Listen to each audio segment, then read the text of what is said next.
What have you made of the political leadership? Well, are you referring to the throughout the virus? Yes. Is that what you mean? Well, yes.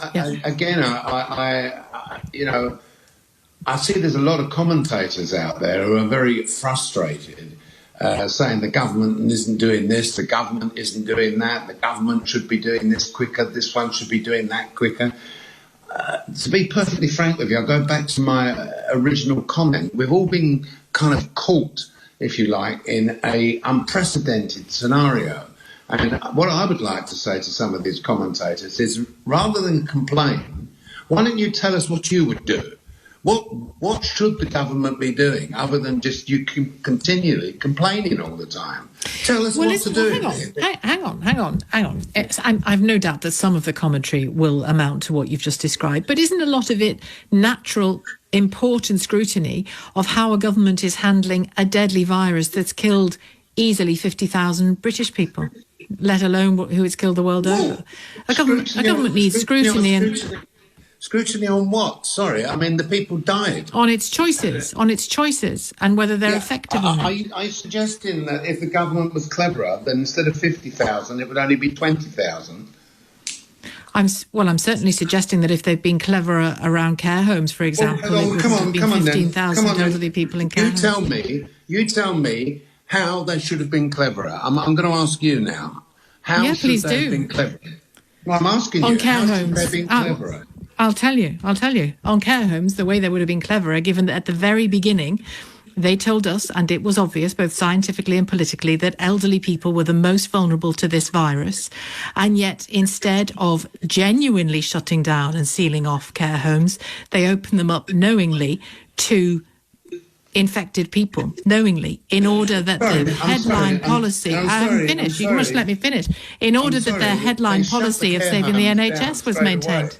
They shut the care homes down. No, they didn't. They did. No, they didn't. No, they didn't. Oh, they did. No, I'm sorry. My sister's in a care home. We've not been able to go and see her from day one.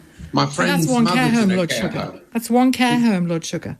No, my friend's mother's in a care home. He's not been able to see her or her family go and see from day one. So can you give me some isolated cases? You're obviously referring to some isolated cases. No, I'm not. I think you're referring to isolated cases linked to your own family. But no, that's really. I mean, that's a given. It's a given. There's evidence in government documents that they made a statement about the safety levels in the care homes and that the reality was not what they said. And that misled many care homes. I've seen no proof of that. And the good news is this. Here's the good news. In the aftermath, when all this settles down, there will be investigation after investigation after investigation as time goes on. And all will come clear in the end, right?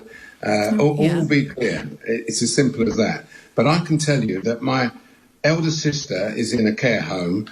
Her sons, my sisters, no one has been able to go in there at all to see them. My friend of mine... No, I'm aware of that, yeah.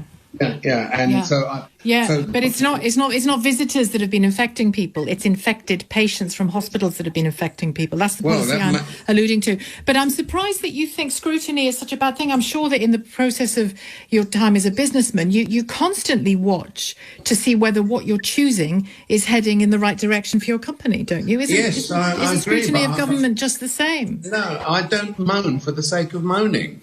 I mean, that's the point. That is the point. I mean, I'm the first to stand up and moan about something if they've got something wrong. But what's the point of moaning for the sake of moaning?